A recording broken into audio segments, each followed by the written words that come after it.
Hello students, my self doctor Archana Purohit. आज हम देखते हैं यूजेनिक्स के बारे में। यूजेनिक्स क्या है? ह्यूमन जेनेटिक्स का जो यूजेनिक्स शब्द है उसे ग्रीक लैंग्वेज के अंतर्गत लिया गया है। यूजीन से आया है। इसका अर्थ होता है वेल बॉर्न। इस वर्ड को लेने का श्रेय जो है यूजेनिक्स की, जो फादर ऑफ यूजेनिक्स बोलते हैं, वो है सर फ्रांसिस गैल्टन।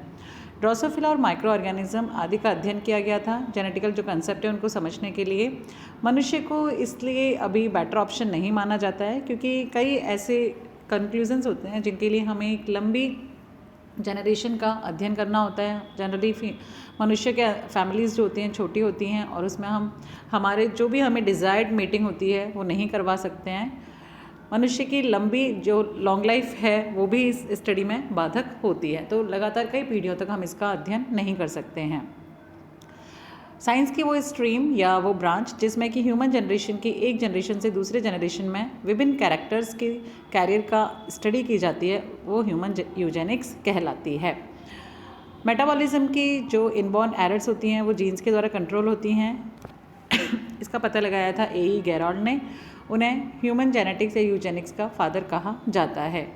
यूजेनिक्स के अंतर्गत निम्नांकित अध्ययन आते हैं: human chromosomes, sex determination, sex linkage, twins, Mendelian characters, inborn errors of metabolism, sickle cell anaemia, syndromes, amniocentesis, RH factor, AB and O blood group and pedigree analysis. अब हम यहाँ एक एक देखते हैं। ह्यूमन क्रोमोसोम्स, हम सभी को पता है ह्यूमन क्रोमोसोम्स के बारे में। डिप्लॉइड्स क्रोमोसोम्स की संख्या 46 होती है। हैप्लॉइड का हमें पता है 23 पेयर्स होते हैं।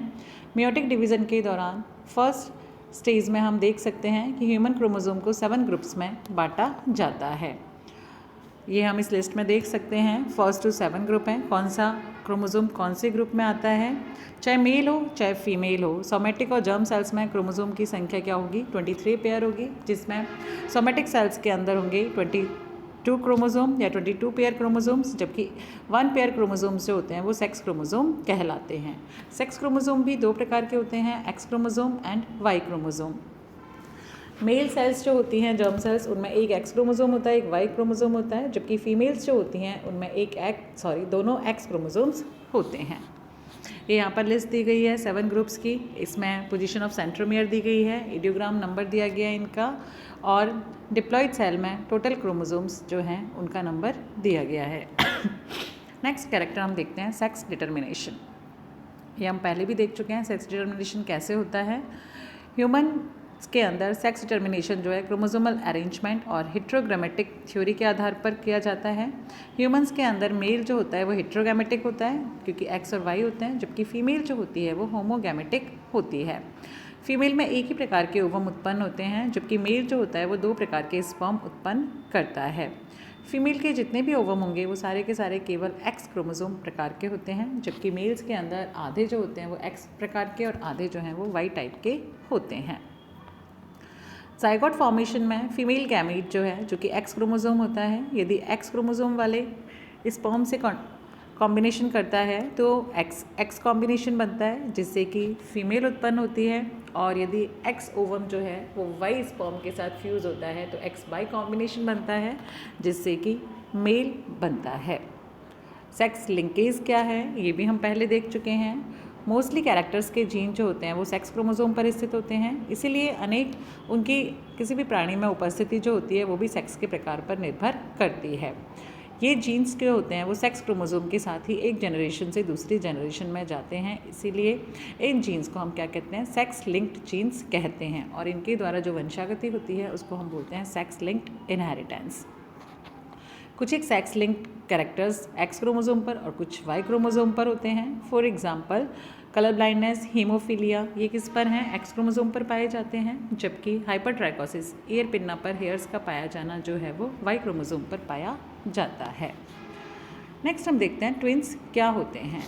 एक मदर से एक साथ एक ही समय पर जब 2 संतानों का जन्म होता है तो उन्हें हम ट्विन्स कहते हैं।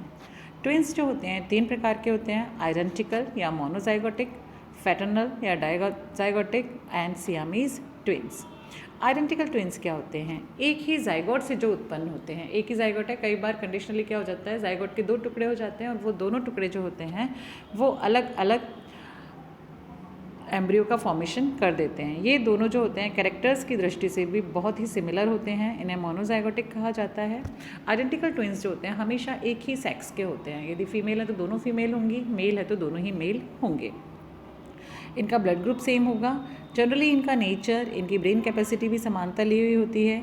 इनमें से एक का राइट हैंड और दूसरे का लेफ्ट हैंड सक्रिय होता है। इनके बालों के जो अरेंजमेंट होता है वो भी इक्वल सर्कुलर क्रम में, लेकिन एक दूसरे से ऑपोजिट होता है। ऐसे लगता है जैसे कि एक दूसरे की दोनों कॉपीज़ होती हैं। जबकि फ्रैटर्नल और डाइजाइगोटिक ट्विंस क्या होते हैं, ये जनरली जैसे हमारे सिबलिंग्स होते हैं उन्हीं के जैसे होते हैं, लेकिन सामान्य संतानें जहाँ संख्या में एक जन्म लेती हैं वहाँ इनका क्या हो जाता है, एक साथ ही दो उत्पन्न हो जाते हैं। इनमें इतनी ही सिमिलैरिटीज़ पाई जाती हैं जितने कि दो अलग अलग टाइम पर जन्मे हुए भाई बहनों के अंदर पाई जाती हैं। इनमें सेक्स सेम भी हो सकता है और सेक्स डिफरेंट भी हो सकता है। दो अलग अलग ओवम जो होते हैं, दो अलग अलग स्पर्म से यहाँ पर मीट होते हैं, दो अलग अलग जाइगोट बनते हैं, तो उनसे दो फीमेल भी उत्पन्न हो सकती हैं, दो मेल भी उत्पन्न हो सकते हैं। इनमें इस तरह से प्रॉपर कोई भी सिमिलैरिटीज़ नहीं पाई जाती है। जीन्स इनके अलग अलग टाइप के होते हैं। अल्टीमेटली फ्रैटर्नल या डाइजाइगोटिक ट्विंस जो होते हैं एक तरह से अलग अलग टाइम पर उत्पन्न हुए एम्ब्रियोज के समान ही होते हैं, बस इनमें एक ही डिफरेंस है कि ये एक साथ संख्या में दो उत्पन्न होते हैं। सियामीज ट्विंस क्या होते हैं, ये भी मोनोजाइगोटिक होते हैं, लेकिन ये क्या हो जाते हैं, फिजिकली जुड़े हुए रहते हैं। सियामीज ट्विंस क्या हैं, मोनोजाइगोटिक हैं। कई बार ये पूरी तरह से जाइगोट जो दो पार्ट में टूटा है वो अलग अलग नहीं हो पाता और ये आपस में जुड़े हुए रह जाते हैं। फर्टिलाइज्ड एग जो होता है वो दो सेल्स में डिवाइड होता है, लेकिन फर्स्ट डिवीज़न में ये दोनों सेल्स जो होती हैं वो कम्प्लीटली सेपरेट नहीं हो पाती हैं, लेकिन डेवलप हो जाती हैं, जिससे कि दोनों संतानें जो होती हैं वो शरीर में कहीं भी कोई भी पार्ट इनका जुड़ सकता है। कभी कभी इनका ट्रंक भाग जो होता है वो अलग होता है, लेकिन हेड ही एक होता है। कभी कभी इनके लेग्स से जुड़े हुए होते हैं। ये भी हमेशा एक ही सेक्स के होते हैं। इनका जीन्स जो होते हैं वो भी सेम टाइप के पाए जाते हैं। बायोलॉजिकली हम देखते हैं तो ट्विंस का अध्ययन बहुत इंपॉर्टेंट है, क्योंकि इससे इनहेरिटेंस और एनवायरमेंटल फैक्टर्स को समझने में सहायता मिलती है।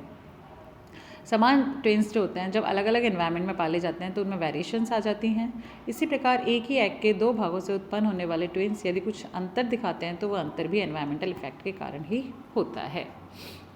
जनरल मेंडेलियन कैरेक्टर्स क्या हैं, बालों का घुंघराला होना, जैसे टंग को थोड़ा सा मोड़ने की क्षमता होना, विशिष्ट टेस्ट जो है उसका पहचान, इसके लिए फिनाइल थायोकार्बामाइड जैसे कि हम शॉर्ट में पीटीसी कहा जाता है, स्पेसिफिक टेस्ट को पहचानने की क्षमता मनुष्य में पाई जाती है। उसके लिए एक डोमिनेंट कैरेक्टर होता है जिसे कि कैपिटल टी के द्वारा कंट्रोल होता है।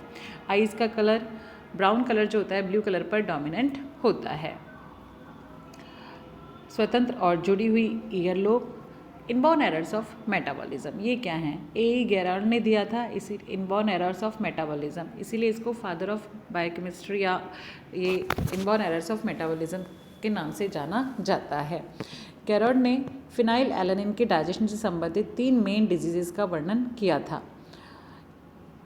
कौन कौन सी हैं देखो, इन्होंने जो दिया था उसमें फर्स्ट है एल्केप्टोन यूरिया। मेटाबॉलिज्म की इनबॉर्न एरर जो होती है जेनेटिकल होती है, रिसेसिव जीन ए के द्वारा भी प्रकट होती है।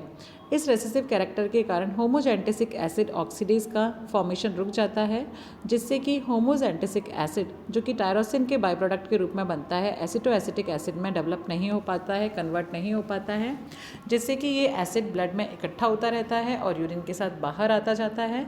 जब ये यूरिन एयर के कांटेक्ट में आता है तो ये ब्लैक कलर का हो जाता है। इसीलिए एक्स्ट्रा जो होमोजेंटेसिक एसिड है वो कार्टिलेज के कोलेजन फाइबर्स और दूसरे कनेक्टिव टिश्यू से जुड़ करके काला रंग उत्पन्न कर देता है।